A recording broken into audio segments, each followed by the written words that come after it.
Praise the Lord. கர்த்தர் உங்களை ஆசீர்வதிப்பாராக. இன்றைய வேத தியான பகுதிக்கு வாசி தெரிந்து கொள்ளப்பட்ட வேத வசனம் மீகா 7ஆம் அதிகாரம் 15ஆம் வசனம். நீ எகிப்து தேசத்திலிருந்து புறப்பட்ட நாளில் நடந்தது போலவே உன்னை அதிசயங்களை காண பண்ணுவேன். ஆமென். ஹல்லேலூயா. கிறிஸ்துவுக்குள் பிரியமானவர்களே, இஸ்ரவேல் ஜனங்கள் எகிப்தின் அடிமைத்தனத்தில் இருந்து விடுதலை பெற்று வந்தபோது தேவன் செய்த செங்கடல் இரண்டாக பிளந்தது மற்றும் மன்னா பொழிந்தது போன்ற பெரிய அதிசயங்களும் அற்புதங்களையும் இந்த வசனம் நினைப்பூட்டுகிறது. பழைய காலத்தில் செய்தது போலவே இப்போதும் உங்கள் வாழ்க்கையில் உள்ள தடைகளை நீக்கி புதிய அதிசயங்களையும் அற்புதங்களையும் செய்வேன் என்று தேவன் வாக்குறுதி கொடுக்கிறார்.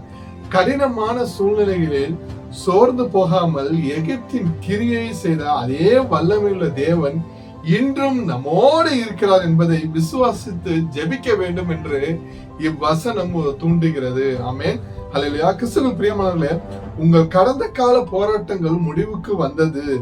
தேவன் தமது வல்லமையால் உங்கள் வாழ்வில் வியத்தகு செயல்களை செய்வார். நம்மை அழைத்த தேவன் உண்மை உள்ளவர். கர்த்தராகிய இயேசு கிறிஸ்துவின் கிருபை உங்கள் அனைவரோடு கூட இருப்பதாக. ஆமென்.